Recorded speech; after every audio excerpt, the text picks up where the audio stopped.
గజం కేవలం 23,000 రూపాయలతో 165 గజాల భూమి కేవలం 38 లక్షలు మాత్రమే. అందుకే ఈ రోజు నేను పెట్టిన కార్యక్రమం చూస్తే ఆ రోజు ఎన్టీ రామారావు గారు తెలుగుదేశం పిలుస్తుంది రా కదిలి రా అని పిలిపించారు. అది ఒక ప్రభంజనం అయింది, ఒక ఉద్యమ స్ఫూర్తితో ఇచ్చారు. అప్పుడు పార్టీ లేకపోయినా ఆ పార్టీకి సారథులు ప్రజలే సాన్నిధ్యం నుంచి గెలిపించే పరిస్థితికి వచ్చారు. ఈ రోజు నేను మీ అందరి సహకారం అడుగుతున్నాను.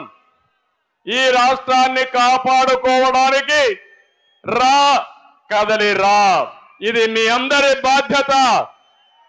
మేం వేదిక పైనుండే వ్యక్తులమే కాదు, నేను పవన్ కళ్యాణ్ గారే కాదు, ఇది మనందరి సమిష్టి బాధ్యత. అవునా కాదా అని మిమ్మల్ని అడుగుతున్నా. సమిష్టి బాధ్యత అయితే రాష్ట్రాన్ని కాపాడుకుంటామని గట్టిగా చప్పట్లు కొట్టి హర్షాన్ని ఆమోదాన్ని తెలియజేయాలి.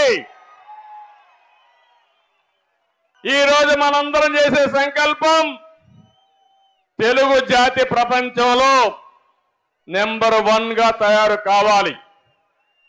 అది చేసుకునే సత్తా మనకుంది, తెలివితేటలున్నాయి. కానీ ఈరోజు మన రాష్ట్రంలో మాత్రం ప్రజాస్వామ్యం కూడా లేకుండా ఏదైతే బ్రహ్మాండంగా చైతన్యంతో పోయే తెలుగు జాతి భయపడే పరిస్థితికి వచ్చిందంటే ఈ యొక్క రాక్షస ప్రభుత్వాన్ని ఇంటికి పంపించి మళ్ళీ తెలుగు జాతికి పూర్వ వైభవం తెచ్చుకునే బాధ్యత మనందరిదని చెప్పి నేను మీకు తెలియజేస్తున్నా.